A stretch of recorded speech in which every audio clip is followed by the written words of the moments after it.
Hello guys, welcome to the science news. दोस्तों, इस दुनिया में हर इंसान के ब्लड को अलग अलग ग्रुप में बांटा गया है।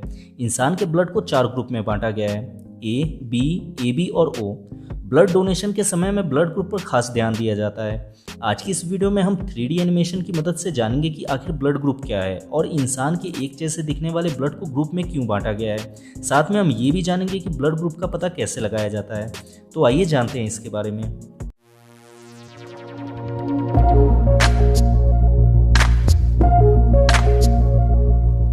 दोस्तों, हमारा ब्लड 4 चीज़ों से मिलकर बना है। Red blood cells, white blood cells, platelets और प्लाज्मा। जिसमें red blood cells, white blood cells और प्लेटलेट्स ब्लड के सॉलिड पार्टिकल्स होते हैं और प्लाज्मा ब्लड का लिक्विड पार्ट होता है, जिसमें ब्लड के ये तीनों सॉलिड पार्टिकल्स तैरते रहते हैं।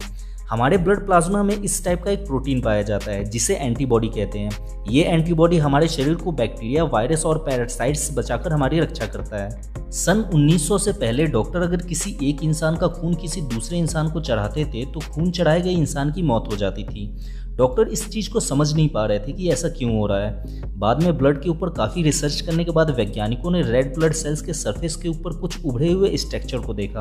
रेड ब्लड सेल्स के सरफेस के ऊपर उभरे हुए इन स्ट्रक्चर को एंटीजन कहते हैं।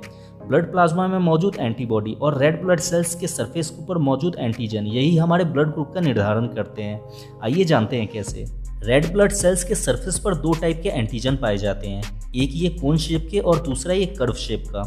ठीक इसी प्रकार से ब्लड प्लाज्मा में मौजूद एंटीबॉडी भी 2 टाइप के होते हैं, एक कोन शेप के और दूसरा कर्व शेप का। कोन शेप वाले एंटीबॉडी को ए टाइप एंटीबॉडी कहा जाता है और कर्व शेप के एंटीबॉडी को बी टाइप एंटीबॉडी कहा जाता है।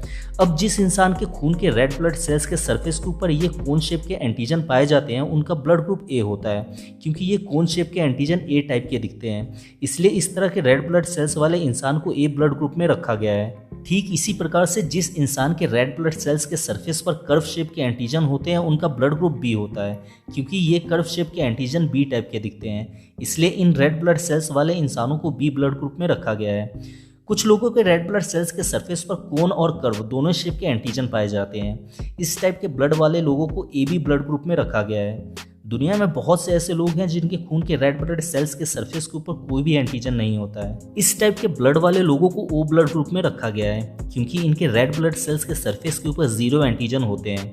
अब इधर ध्यान देने वाली बात यह है कि जिन लोग के रेड ब्लड सेल्स के सरफेस के ऊपर ए टाइप का एंटीजन होता है उनके ब्लड प्लाज्मा में बी टाइप का एंटीबॉडी पाया जाता है। ठीक इसी तरह से जिन लोगों के रेड ब्लड सेल्स के सरफेस के ऊपर बी टाइप का एंटीजन होता है उनके ब्लड प्लाज्मा में ए टाइप का एंटीबॉडी पाया जाता है। ऐसा इसलिए होता है क्योंकि किसी इंसान के ब्लड में अगर ए टाइप का एंटीजन हो और ए टाइप का ही एंटीबॉडी हो तब रेड ब्लड सेल्स में ये एंटीजन जाकर फंस जाते हैं, जिस कारण से धीरे धीरे करके उस इंसान के वेन में ब्लड क्लॉटिंग होना शुरू हो जाता है, जिस कारण से उस इंसान की जान भी जा सकती है।